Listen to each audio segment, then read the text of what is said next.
हरिद्वार के एक छोटे से गांव में पली बड़ी अनुराधा की आईएएस बनने की कहानी लाखों युवाओं के लिए मिसाल और प्रेरणा है, जो गरीबी की वजह से आईएएस बनने का सपना देखकर भी उसे पूरा करने से कतराते हैं। कौन है अनुराधा पाल? हरिद्वार के एक छोटे से गांव में पैदा हुई अनुराधा पाल ने जीवन की शुरुआती दौर में काफी वित्तीय चुनौतियों का सामना किया। उनके पिता परिवार चलाने के लिए दूध बेचा करते थे।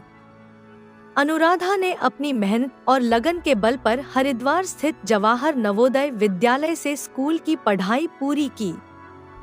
इसके बाद गांव में सीमित संसाधनों की वजह से भविष्य की राह न दिखने पर वह उच्च शिक्षा के लिए दिल्ली चली गई। वहां जीबी पंत यूनिवर्सिटी से उन्होंने बैचलर ऑफ टेक्नोलॉजी डिग्री हासिल की। चूंकि परिवार की वित्तीय स्थिति अच्छी नहीं थी, इसलिए अनुराधा ने न चाहते हुए भी बीटेक करने के बाद टेक महिंद्रा कंपनी में नौकरी कर ली।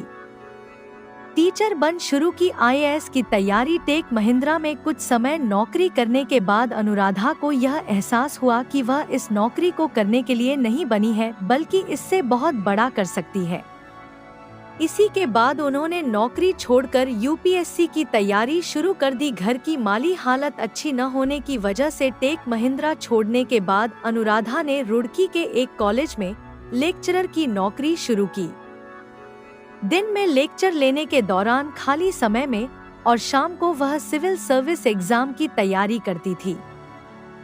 2012 में पास की परीक्षा पर ज्वाइन नहीं किया। 2012 में अनुराधा ने यूपीएससी की सबसे मुश्किल कही जाने वाली सिविल सर्विस परीक्षा अपनी मुश्किलों को पीछे छोड़कर पास कर ऑल इंडिया रैंक 451 हासिल की। हालांकि उन्हें यकीन था कि वह इससे और ज्यादा बेहतर कर सकती है, इसलिए अनुराधा ने दिल्ली स्थित एक आईएएस एकेडमी में दाखिला ले लिया।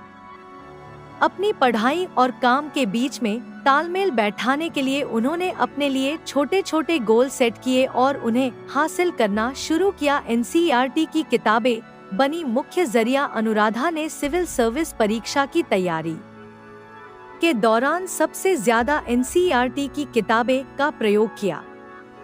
उनका मानना था कि जितना ज्ञान इन किताबों में है, वह निजी पब्लिशर्स की किताबों में काफी ढूंढने के बाद मिलता है, जबकि एनसीईआरटी की किताबों में वह बेहद आसानी और आसान भाषा में उपलब्ध है। उनकी मेहनत रंग लाई और 2015 में अनुराधा ने ऑल इंडिया 62वीं रैंक हासिल की और आईएएस बन गई। वर्तमान में वह उत्तराखंड के बागेश्वर जिले की डिस्ट्रिक्ट मजिस्ट्रेट के तौर पर अपनी सेवाएं दे रही है।